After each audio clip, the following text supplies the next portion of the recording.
لله الذي نحمده ونستعينه ونستغفره ونعوذ بالله من شرور أنفسنا ومن سيئات أعمالنا من يهده الله فلا مضل له ومن يضلل فلا هادي له أشهد أن لا إله إلا الله وحده لا شريك له وأشهد أن محمدا عبده ورسوله لا نبي بعده اللهم صل وسلم وبارك على محمد وعلى آله وصحبه ومن تبعهم بإحسان إلى يوم الدين.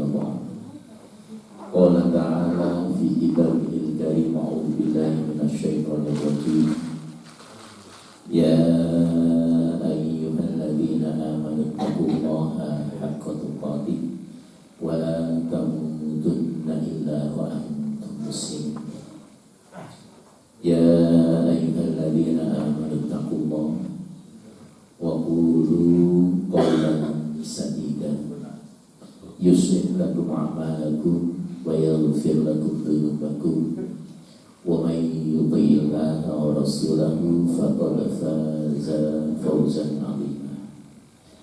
Alhamdulillah Bapak Ibu jamaah yang dirahmati Allah, puji dan syukur kita menjadikan takdiratnya bagi yang penuh rahmat dan barakah ini kita masih ditakdirkan olehnya untuk bisa mengisi hari ini.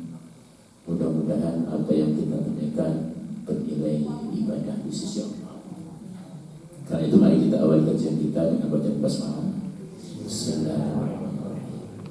Shalawat serta salam semoga senantiasa tercurah atas junjungan kita Rasulullah Sallallahu Alaihi Wasallam yang telah membimbing kita di jalan hidayah. Karenanya mari kita mensyukurinya, hidayah yang telah menyertai kita selama ini akan tetap istiqomah.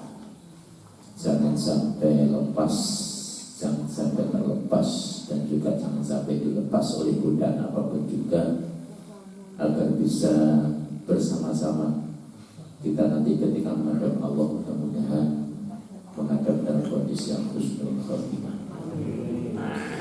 Kita lanjutkan bahasan kita. Yang ketiga adalah dakwah.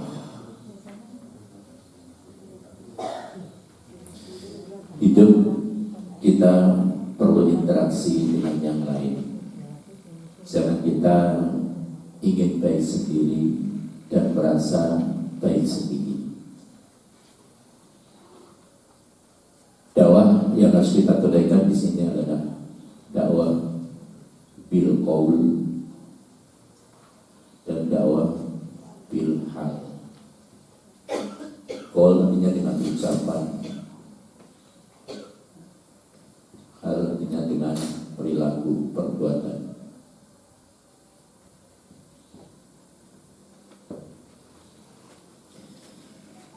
Dalam dakwah bil qaul, dakwah bil qaul yang paling utama sebagaimana Rasul sampaikan, fa inna asdaqal hadits kitabullah. Ucapan yang paling benar adalah dengan kitabullah. Wa khairul hadiyati Muhammadin sallallahu alaihi wasallam. Mengikutinya adalah sunnahnya. Hadis. Kita membicarakan apa saja, berinteraksi di mana saja, dengan siapapun kita bersosial, maka ucapan yang paling tepat adalah ucapannya Allah. Membangun keluarga, bagaimana Allah membimbing kita. Kita berpartai, kan ada partainya Allah, ada partainya setan. Ada nggak? Ini bukan politik, Al-Quran. Ya, silakan buka di surat di surat Mujadilah, surat yang 58 ayat 19, itu partainya setan. surat 58 ayat yang ke-22 itu partainya Allah menyebut seperti itu. Ya. Ini saya nggak bahas partai dunia, ini partai Al-Quran. Ya. Tapi kita nggak masuk ke sana, cuma sedikit bisa disahkan dan bisa dibuka di rumah seperti apa. Dan setiap ucapan yang terlontar dari lisan kita dalam menyampaikan dakwah itu referensinya mau dijelaskan pakai metode apa, mungkin metodenya secara puisi, bisa jadi metodenya secara mufradat, bisa jadi metodenya dengan bahasa apa saja. Itu adalah yang paling utama yang kita junjung adalah fa inna asdaqal hadits kitabullah. Ucapan yang paling benar adalah kitabnya Allah. Ya. Karena jelas ini dua-duanya di surat 53 ayat 3 dan 4, wa ma yantiqu 'anil hawa in huwa illa wahyu yuha. Tidaklah apa yang terlontar dari lisannya Nabi itu karena hawa nafsunya dia berbicara, tapi semua adalah wahyu yang diwahyukan kepadanya. Sehingga setiap kita berbicara, setiap kita matur, ya, itu bukan menurut perasaan saya, tapi ada firman Allah berbunyi seperti ini, ada sabda Nabi yang pernah disampaikan seperti itu, gitu ya. Jadi bukan pendapat kita menyampaikan dakwah. Terus kemudian mengikuti dakwah bil qaul, maka bil hal itu jauh lebih, ya, jauh lebih. Mungkin bil qaulnya kita belum sepenuhnya, tapi bil hal dengan perilaku itu ikhtiar, terutama dakwah di dalam lingkup, ya. Nyuwun sewu, dakwah di dalam rumah itu jauh lebih efektif bil hal daripada bil qaul. Ya. Kalau terlalu banyak ucapan, mohon maaf, di rumah ini saya banyak sering anak-anak muda soalnya. Jadi misalnya di rumah anak-anak sering dinasihati pakai lesan. Kira-kira walaupun menang tunduk itu dengan hatinya, atau kira-kira balik kanan dengan geremengku? Ceramah mana? Ya. Tapi kalau di rumah itu lebih banyak dakwah kita adalah bilhal, dengan perilaku, ya. Di mana saja, interaksi di mana saja. Ya. Saya berusaha mempraktekkan itu walaupun saya di yayasan. Saya belum pernah ketika kerja jadi tentara pun saya belum pernah menyuruh anak buah. Tapi berusaha saya bekerja, dilihat oleh mereka, bukan menampakkan diri karena memang posnya di situ. Ya sama dengan di rumah. Misalnya muadzin sudah mengumandangkan adzan, semangat orang tua pasti ingin anak itu memenuhi panggilan adzan. Nang masjid, tapi orang tuanya masih TV-nya nggak dipaten-pateni. Kira-kira anak berangkat. Kalau toh berangkat, ya mungkin bukan dengan kesadaran yang tinggi. Nah, jadi ini dakwah. Nah, dakwah dan perilaku ini berangkat dari surat 66 ayat 6. Qu anfusakum wa ahlikum nar. Ya. Jangan kita menyuruh kalau kita belum mampu berbuat. Ya, jangan kita mengharapkan orang tua punya anak yang soleh dan solehah kalau kita sendiri oleh anak-anak kita belum dilihat soleh dan solehah. Ya. Nah, sehingga dua sisi ini dalam dakwah itu harus terkait, ya. Dakwah dengan perbuatan misalnya, yang disampaikan ayat Al-Quran sudah benar, sabda Nabi gak salah, tapi sosialnya ucapannya, jadi ini malangan iku suka ngomongnya katanya kasar, kadang enggak ya Pak ya. Saya orang Malang asli, nggak bisa miso-so itu nggak bisa. Misalnya dakwah dengan so gitu. Kira-kira yang mendengar senang atau enggak tuh? Yang nggak senang juga ya. Yang disampaikan sudah benar ayat Al-Quran, tapi sikap dan perilakunya yang sewu dengan apa ya, petentang-petenteng, petentang-petenteng Pak Suri. Ya, terus petentang-petenteng, petakilan, terus segala macam. Misalnya saya sambil ceramah gini, yang tak pegang bukan ini misalnya, yang tak pegang rokok sambil rokok. Kira-kira nyaman nggak dengan melihat saya menyampaikan seperti itu? Nah, ini dakwah dengan perilaku. Nanti belum lagi yang lain. Yang lain pun juga harus dipertimbangkan. Saya berikan contoh, sampai sekarang saya belum keturutan. Sampai sekarang saya belum keturutan. Sudah dijanjiin oleh beberapa majelis taklim yang punya tempat di sana, tapi saya masih pikir-pikir. Yaitu saya kepingin banget untuk ke Gunung Kawi. Bukan dari pesugihan dulu. Ya, pertama saya sering banget menghancurkan jimatnya Gunung Kawi, ya. Tapi saya ingin membuktikan proses orang mendapatkan jimat ini kayak apa sih? Kok sampai diugemi yang luar biasa itu? Padahal cuma isinya cuma kantongan warna merah, terus ada tulisannya yang tulisan kayak kalau monggo, itu tulisan apa itu? Ya, kalau monggo di dalamnya ada ramuan sesuatu, ada godong, ada minyak menikah enak. Bahkan pernah ada jimat dibungkus dengan kain putih kayak lawon gitu jamnya. Sindika iya umat diri sana mati. Ini loh, uang pintar jadi nggak mati pintar. Apa bu isinya yang dibungkus lawon itu teman? Otis. Otis dibungkus, dipocong. Jadi dicacah persis kayak jenazah gitu. Padahal di dalamnya itu loh isinya otis. Nah ya itu rakyat itu tatanya dapatnya di mana? Padahal saya itu gali jimat itu di sana di daerah Taman Sidoarjo sana. Saya dapatnya dari Gunung Kawi. Saya jadi kepingin, sampai sekarang kepingin Gunung Kawi. Apa sih? Kemarin adalah kita mau datang ke rumah, orangnya pulang dari Gunung Kawi, rumahnya di sana. Ayo Pak, tak antar. Saya senang aja diantar, tapi pas sekarang diantar sama-sama sini, tahu-tahu ada jamaah lain tuh, Pak Hasan Gunung. Ini yang saya takut fitnah. Ya, itu salah satu contoh. Itu dakwah namanya.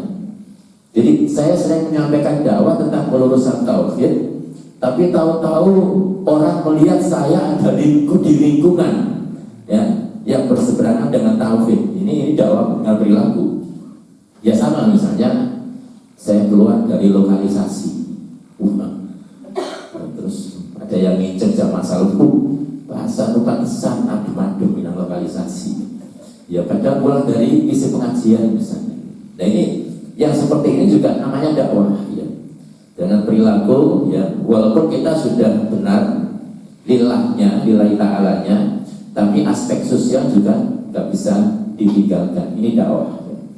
Ya, termasuk di dalam kediaman ini saya lebih terfokus mengajak dakwah ini di dalam kediaman Bapak Ibu masing-masing.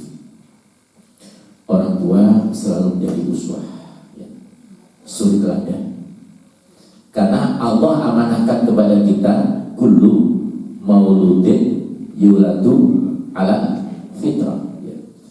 Setiap anak yang Allah anugerahkan kepada kita sebagai amanah ini, semuanya terlahir dalam kondisi fitrah. Terkontaminasi kefitrahannya menjadi apa saja, berubah bagaimanapun bentuknya, maka Rasul menyampaikan fa'abawahu, bagaimana peran serta kedua orang tua. Yang analoginya Rasul buat, yuhawidani au yunassirani au yumajjisani. Dia akan berubah menjadi Yahudi, Nasrani atau Majusi, itu analogi saja.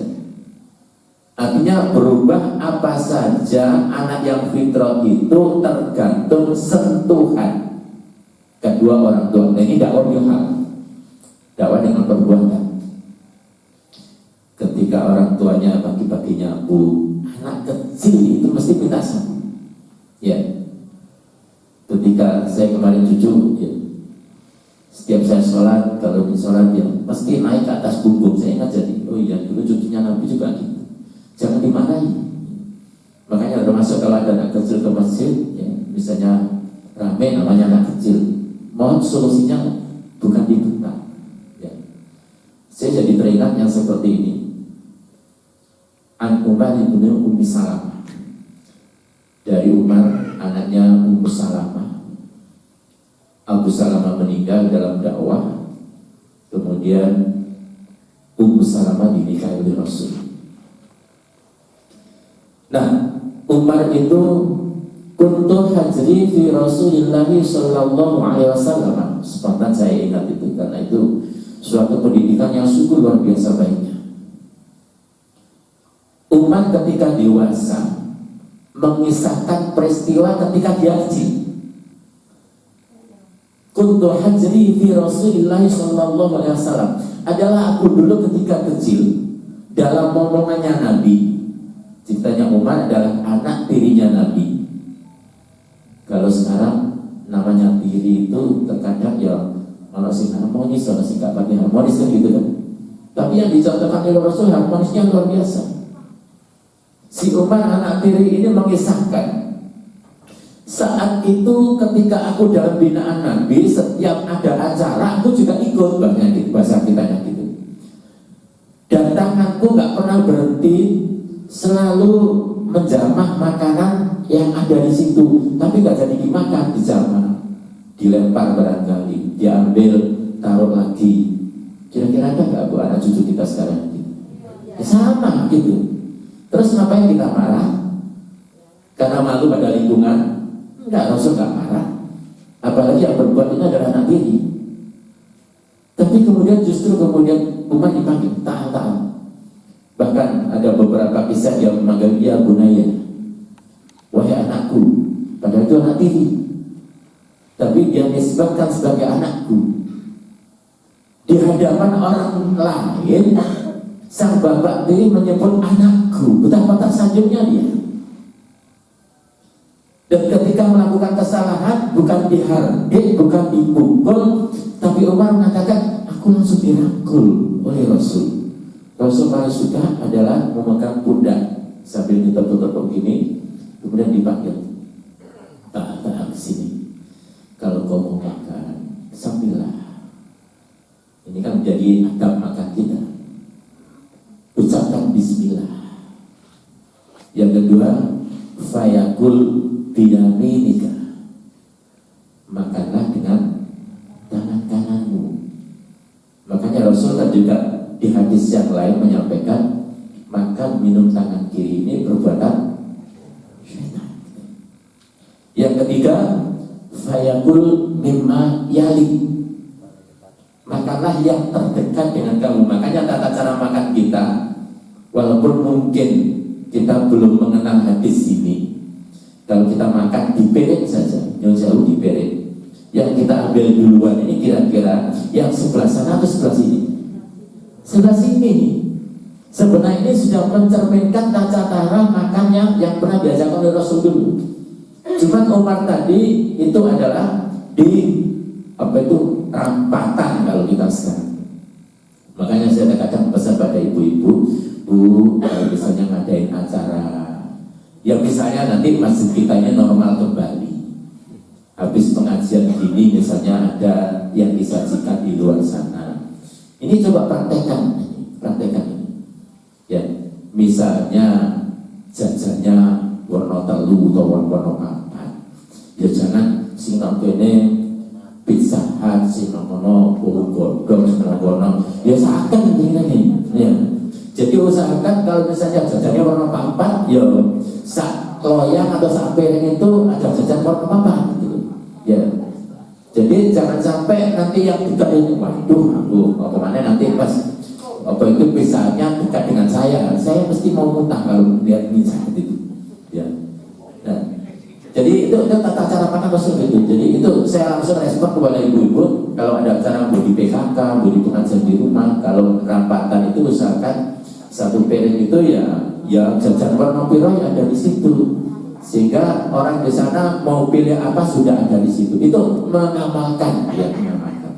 Nah, apa yang terjadi?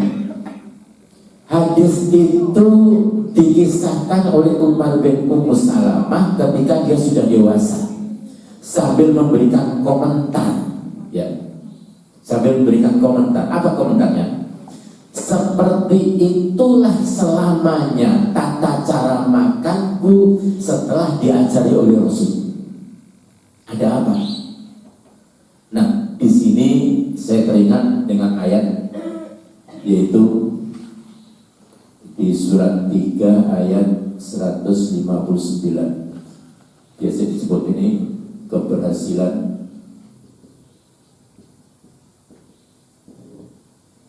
dakwah.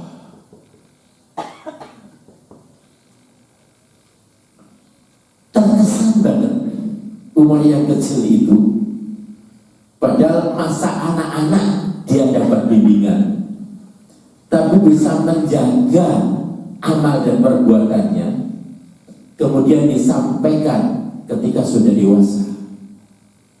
Istilah jagat, tapi jagat yang positif. Ada nggak jagat yang negatif? Nah, coba misalnya kita, ya, ada anak salah sedikit, misalnya ditendang. Walaupun anak itu kira-kira berani melawan nggak kalau yang nendang itu orang gede? Nggak berani. Tapi di sini tertanam. Ya. Ya, saya beberapa kali ada anak di rumah menangis. Karena teman-teman anak saya nggak melakukan seperti anak saya. Maka kalau jagat itu bahasa negatif ini. Kalau Umar tadi bukan jagat, tapi terkesan yang luar biasa. Terkesan. Nah, di ayat ini keberhasilan dakwah Rasul salah satunya ditunjang oleh ayat itu. Fabima rahmatin minallahi lintahu. Apa di sini? Rahmat Allah.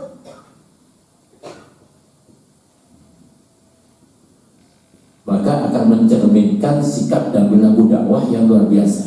Apa? Lintalahu, lemah lembut.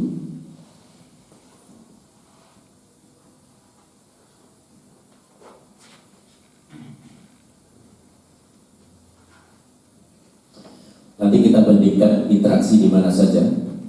Dakwah itu bukan berarti menyampaikan agama saja, semuanya itu dakwah. Lemah lembut. Walau kunta faddan ghalidal qalbi.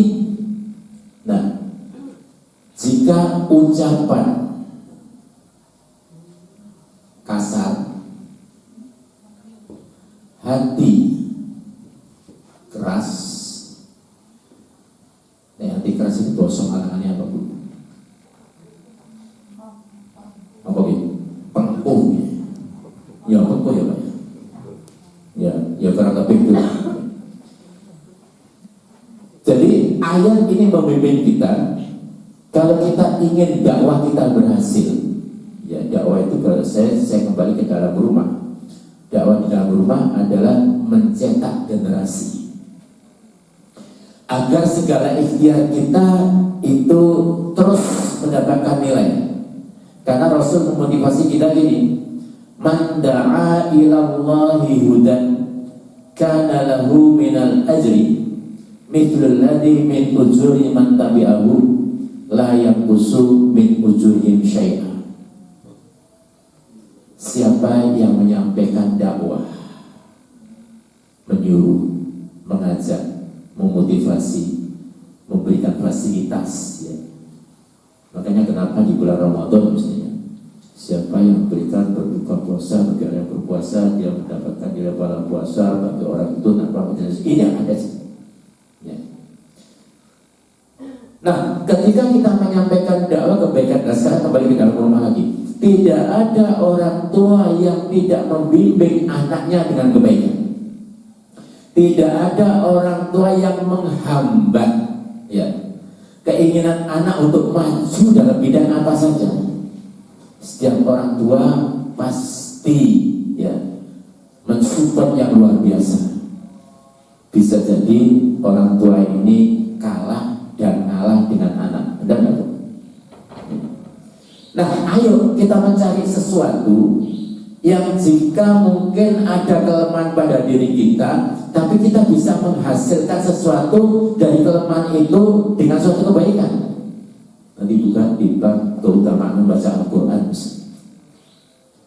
Seorang pasangan suami istri di akhirat dipanggil oleh Allah akan dianugerahi mahkota cahaya. Mahkota cahaya itu piala apa? Piala orang yang hafal Al-Quran. Bahasa malangannya suami istri, ya Allah, aku dulu di dunia gak seberapa amat sewa moco yang beradal-beradul. Ya, kalau di sana sudah tahu ini piala apa, bahasanya seperti itu. Tapi kok sekarang akan dianugerahi piala ini, ya Allah. Diingatkan oleh Allah, kok memang beradal-beradul moco Quran gak seberapa. Tapi ketelatenmu, kesabaranmu, keikhlasanmu, kau teguh mendampingi anak-anakmu. Akhirnya anakmu yang hafal Al-Quran. Yang hafal siapa? Orang tua dapat apa? Piala itu pahalanya dinilaikan oleh piala. Makanya kalau di tempat saya sama dengan ini di Al-Uswah Singosari, anak-anak yang sudah habis saya tes lulus juz 30 lulus, juz 29 lulus, juz 28, mereka tak kasih pin. Ya, pin. Ya, anak kecil kan perlu kebanggaan. Ya. Dia kemana-mana menyandang pin. Dia sudah lulus ini, sudah lulus ini, sudah lulus ini. Dan nanti di akhirnya juga gitu. Ada piala seperti itu. Yang berbuat anaknya, tapi anak ini kan hasil didikan siapa? Yang memberikan fasilitas siapa? Mensupport segalanya siapa? Orang tua hanya mengeluarkan keringat di dunia untuk menjadikan anak bernilai baik. Makanya kan idza mata banu adam in qata'a amaluhu ila min sanafin. Jika anak Adam itu sudah berpulang ke rahmatullah, maka terputus semua amalnya kecuali 3. Sedekah jariyah, sedekah jariyah, ilmu yang manfaat padanya, anak-anak yang soleh dan atau solihah yang senantiasa mendoakan kepada kedua orang tuanya. Nah, karenanya dalam berdakwah yang pernah dicontohkan oleh Rasul di ayat ini mencerminkan keberhasilan dakwah Rasul, maka tolok ukurnya adalah rahmat Allah. Kalau rahmat Allah ini adalah surganya Allah. Berdasarkan surat 76 ayat 31. Ya. Yudkhilu may yasha'u fi rahmatih. Dia Allah akan memasukkan mereka, siapa? Sebagian manusia. Nanti saya juga beberapa hari yang lalu memberikan PR kepada jamaah. Coba jamaah nanti ketika di kediaman baca ini surat 76 ayat 1 sampai 31. Cuma 31 ayat aja.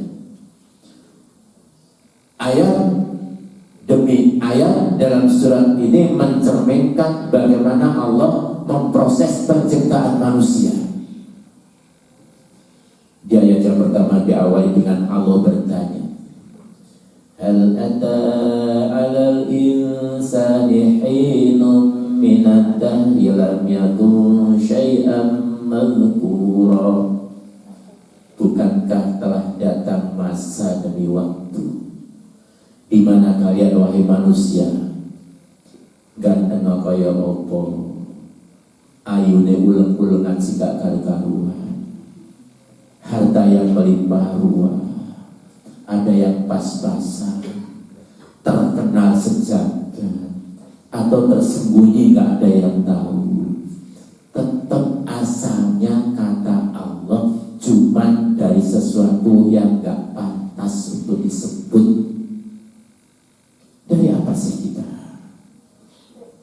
Di ayat yang kedua Allah menyebutkan inna khalaqnal insana min nutfatin amsyaj. Manusia, dimanapun kau dilahirkan, dari suku bangsa apa saja, mau beragama apapun juga sama prosesnya. Kalau nutfah itu nggak akan ketemu dengan bedanya ibu dan ditakdirkan Allah jadi janin, mungkinkah kita jadi manusia seperti ini? Prosesnya bukan di tanah lapang, tersembunyi. Walaupun halal suami istri pun tidak akan mungkin itu terbuka semuanya. Sarananya ada kata-kata malu, tapi kalau sudah jadi manusia kok jadi malu-maluin? Kenapa malu-maluin? Buka ayat. Di surat 16 ayat yang keempat misalnya. Saya biasanya kalau dalam bahasa Jawa saya menyebut ini Allah ini kayak apa ya?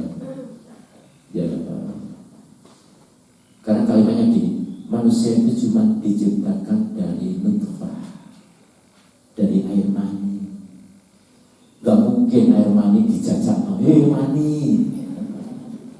Ya. Ini bahas masalah agama nih, supaya lebih jelas saya ngatur seperti itu. Ya. Dan pasti nggak akan mungkin. Rasul aja bagaimana cara membersihkannya diajarkan kepada kita. Kalau menempel di pakaian, kalau sudah kering boleh dikerik saja, kalau basah ya dicuci dan seterusnya. Tapi kalau kita kering kemudian kita pakai pembersih, kira-kira mentolong nggak? Ya nggak mentolong gitu. Nah kenapa? Malu tadi. Makanya kalau orang masih punya malu, mesti macam punya iman. Al-haya'u minal iman. Malu itu sebagian daripada iman. Tapi tadi di surat 16 ya, tadi di surat 16 ayat yang keempat, manusia cuma asalnya dari nutfah. Tapi ternyata manusia di antara makhluk Allah di muka bumi ini yang paling suka membantah dengan nyata. Ada nggak makhluk Allah yang lain suka membantah Allah? Kalau ada ya dulu iblis. Manusia sama jin yang suka, yang dibebani ibadah manusia. Dan kembali ke sini, metode dakwah yang Allah ajarkan dan pernah dicontohkan oleh Rasul, lintalahum, hendaklah kalian berucap, berperilaku yang lemah lembut, ucapannya menyejukkan, kayak kita puasa ini. Ya. Fa'idha kana yawmu sawmi ahadikum fala yanfuth wa la yasrab fa'in sabahu ahadun aw qatalahu falyakun inni sha'im. Seandainya sepanjang masa, sepanjang tahun, karakter sikap orang yang berpuasa itu tetap ada, bagaimana menjaga lisannya halus berbicara. Orang yang mendengarkan ternyuh, jatuh dalam kedamaian, gak pernah menyakitkan, tapi justru membangkitkan semangat persaudaraan. Itu orang berpuasa. Bahkan sikap orang berpuasa itu jangankan dia sendiri berbicara, ketika ada yang lain memprovokasi, mengajak berkelahi pun dia nggak melayani.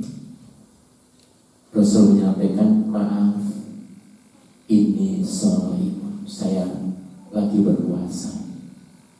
Puasa marah, puasa tersinggung, apa puasa menahan, ya. Puasa. Nah, jika itu bisa kita terjemahkan dalam kehidupan kita seiring dengan berjalannya waktu, karena Allah tadi menyebut di ayat itu mengatakan hal ata 'alal insani hinun minan dahri lam yakun syai'an madhkura. Yang kedua, kemudian Allah menjelaskan, kamu loh cuma dari nutfah yang bercampur. Tapi ingat ya, nanti dalam perjalanan hidupmu kamu akan mendapatkan ujian. Makanya diberikan pendengaran, diberikan penglihatan, nanti daya lain dilengkapi ada hati. Nah, berjalannya waktu seiring dengan usia kita, yang sudah meninggalkan masa remaja. Dan kita mestinya harus semakin yang posisi fisiknya. Yang tua-tua saya penjenengan yang sepuh, ini jalannya enggak atau nikluk. Jadi nikluk ya. Melakukan terus, iya. Melakukan gini aja harus mengadakan sawat jahit ya, atau nah kayak robot kan. Dan dia sih berani dulu. Ini isyarat sebenarnya harus menjadi tawadhu seiring dengan fisik kita yang melemah. Ya. Makanya kan di surat Al-Furqan, surat yang ke-25 ayat yang ke-63, wa ibadur rahmanil ladzina yamshuna 'alal ardi hauna. Kalau kita ingin menjadi hamba yang disayang oleh Allah yang Maha Sayang, ayo kita berjalan di muka bumi dengan tunduk. Tapi maknanya bukan main di gunung, kendaraan lewat di belakang nanti. Ya, artinya jiwa kita tunduk. Ya, fisik mencerminkan. Nah, apa yang Allah sampaikan berjalan dengan tunduk tadi? Wa idza khatabahumul jahiluna qalu salama. Orang yang sudah rendah hati, orang yang sudah tawadhu, orang yang tak pernah tinggi hati, orang yang sudah dewasa, orang yang sudah mencerminkan secara fisik kayak kita. Apa kata Allah? Jika ada orang lain menyapanya dengan jelek, mungkin dengan umpan, mungkin dengan menyakitkan, mungkin dengan apa saja, tapi dia tidak melayani, kan? Tidak membalas, kecuali membalas dengan kebaikan. Qalu salama. Makanya salah satu tiket menuju ke surganya Allah adalah wa yadra'una bil hasanati sayyi'ah. Orang yang sanggup, orang yang mampu membalas kejahatan orang lain dibalas dengan kebaikan. Gampang nama boten Bu. Saya menjadikan nyuwun akeh ya Allah kasih. Nah, mulai sekarang jangan berpikiran, jangan berucap, jangan menunjukkan sikap dan perilaku yang jika Allah kabulkan kita rugi. Ya. Nah, katanya kita suruh selalu husnudzon kepada Allah. Ya. Artinya apapun termasuk diri kita, jika mungkin kemarin masih gampang tersinggungan, mulai sekarang jangan lagi. Gitu. Itu salah satu ini kalimat ini lemah lembut. Nah, walaupun tafadzan ghalidal qalbi lafadhu min hauli. Kalau orang itu lemah lembut pasti akan dekat. Kalau orang itu kasar pasti dia akan lari. Jauh lari dia. Orang sholat rame, rayon, parkir cek opere loh, tangan sikile begini. Ya sesok wis gak akan mlebu masjid lagi. Nah sekian tahun yang akan datang yang menggantikan kita di masjid itu siapa? Kalau anak-anak kemudian yang seperti itu kemudian tidak direspon dengan positif, coba dirangkul kayak Nabi tadi. Hidup ini solusi, bukan menambah masalah. Karena setiap saat kita diberikan masalah oleh Allah. Tergantung bagaimana solusinya, bagaimana jawabannya. Fa inna ma'al usri yusra. Nah, apa kata Allah di sini? Walaupun tafadan ghalidal qalbi lanfadhu min hawli. Nah, makanya yang seperti ini apa kata Allah? Ya termasuk ini semuanya. Fa'fu anhu, maafkan dia. Ingat gak orang Badui yang pipis di pojok masjid? Rasul marah kan? Siapa yang marah waktu itu? Sebagian sahabat apalagi Umar kan? Yang gila cuma fisik aja, ya. Tapi tidak melihat hatinya. Nah makanya ketika yang lain marah, Rasul memerintahkan salah satu sahabat, boleh ember, tuh di situ ada kamar mandi. Ya, di sana ada banyu, guyarkan, rampung guys. Cuma kayak BBC nongkenya diguyar, ya belakang kemana-mana. Nah, apa artinya? situasi. Waktu itu masihnya tutup tanah, pipisnya kalau diguyar akan ikut terbawa ke dalam, maka di atasnya tinggal bersih, selesai. Tapi yang menjadi pelajaran kita apa? Justru Yahudi itu dipanggil oleh Badui, itu dipanggil oleh Rasul. Taat. Ini masjid dibangun bukan untuk pipis, bukan untuk buang kotoran, tapi untuk sholat, untuk baca Quran, untuk memuji Allah dan seterusnya. Masya Allah. Dengan lemah lembut Rasul memberikan bimbingan, pendekatan bukan hanya fisik tapi hati yang dekat. Dirangkul, ditepuk, Masya Allah. Akhirnya dia cinta. Ketika pulang ke tempatnya mendapatkan seseorang yang pantas untuk diikuti. Yang lain marah tapi dia tidak. Sampai akhirnya dia bersumpah. Karena dia belum mengenal Islam, apa rata-rata orang yang dia sumpah? Demi ayah dan ibuku yang menjadi tebusannya. Ketika aku melakukan kesalahan bukan dimarah, tapi dinasihati, ini dan seterusnya. Nah, maka ketika yang seperti itu hati kita mengatakan maafkan dia. Ya. Walaupun maafkan itu bukan berarti semua urusan selesai. Karena kalau ada tobat tentang masalah sosial, maka ada yang keempat, yaitu menyelesaikan sosialnya. Misalnya orang itu nyon sewu ngemplang. Apa ngemplang? Ya.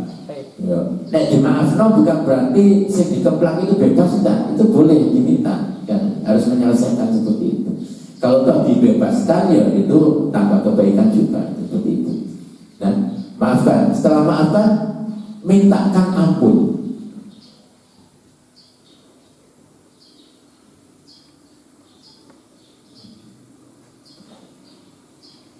Setelah mintakan ampun, sudah dimaafkan, berarti hatinya luluh. Apalagi didoakan mintakan ampun, tapi kalau mintakan ampun ya nggak usah di TA, telepon nggak usah di WA, sampai masih marahnya aku tak jalan sempurna, ya nggak usah. Kan salah satu karakter terkabulnya doa itu kan kita mendoakan orang lain, yang kita doakan tidak ada di hadapan kita. Nilai keikhlasan tertinggi. Nah, insya Allah ketika itu sudah terjadi, maka di sini mencerminkan hati itu satu. Nah, kalau sudah hati satu, baru ayat mengatakan syuro. Apa syuro? Di depan kita bahas masalahnya apa sih? Kok mau sampai engkel-engkelan kayak ngono?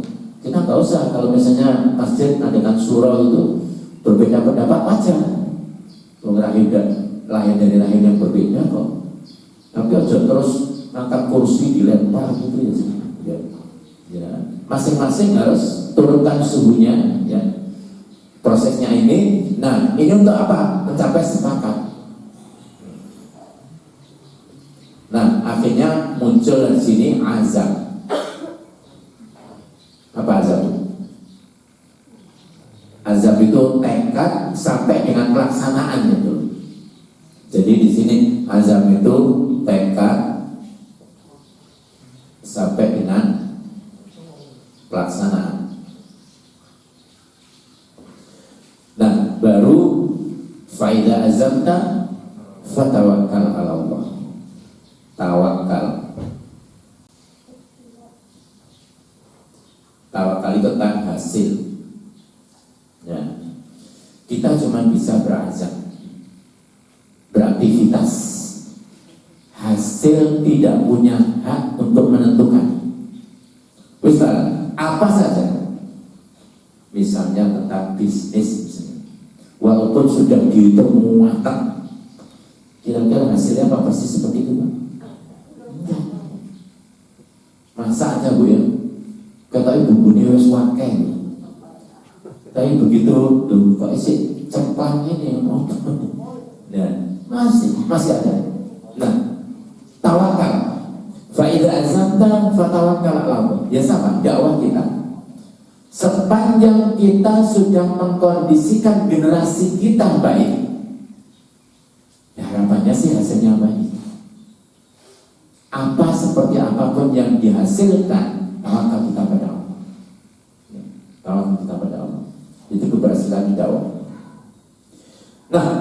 itu jangan berhenti di sini.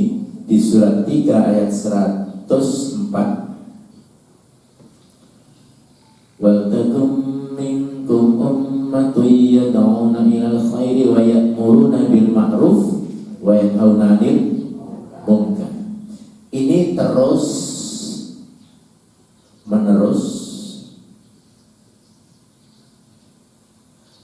untuk apa?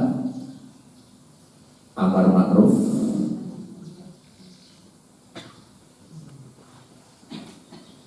nahi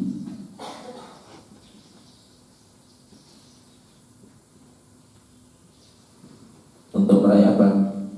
Kemenangan.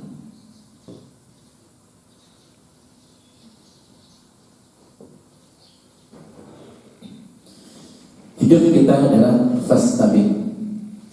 Kita ini berlomba, tapi berlombanya untuk kebaikan, bukan berlomba untuk yang tak baik. Dan setiap kita mengikuti perlombaan, pasti ingin meraih piala, ingin menang. Ya. Gak mungkin kita ikut perlombaan terus kalah nggak apa-apa, nggak mungkin. Nanti banyak kalah ya nggak usah ikut lah. Nah, hidup juga seperti itu. Tadi ayatnya sudah dibaca dulu ya, tadi di surat Al-Ahzab tadi ayat yang ke-71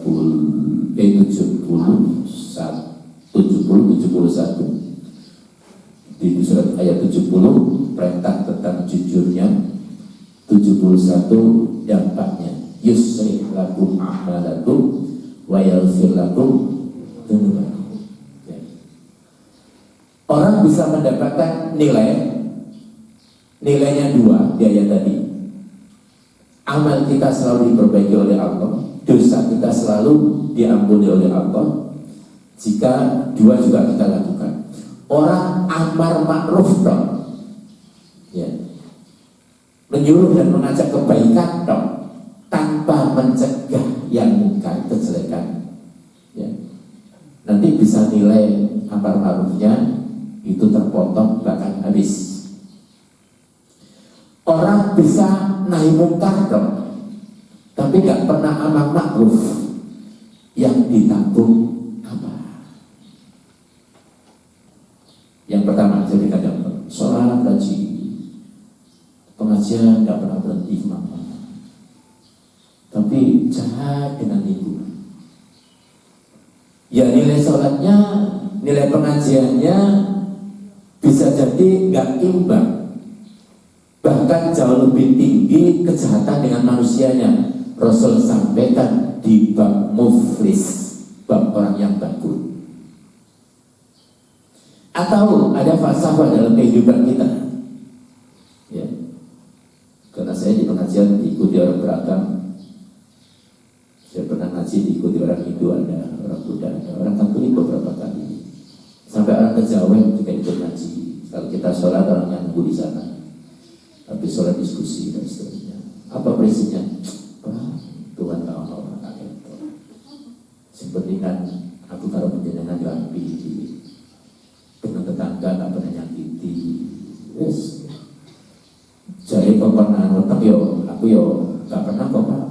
Mak sampai kuantem tak pernah. Oh ya bagus, ya bagus.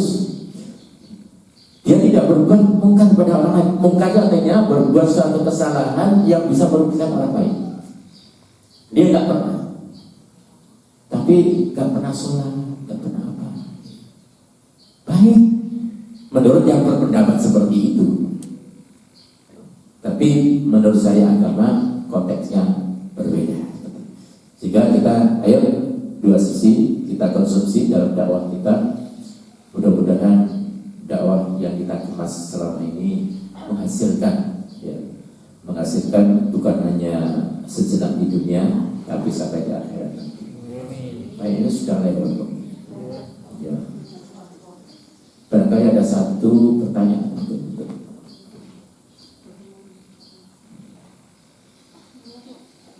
ini. Alhamdulillah, baru kali ini ada ibu. Saya tak mendekat. Kemarin itu saya dengar ada pembicaraan bahwa ada anak-anak yang main di sini itu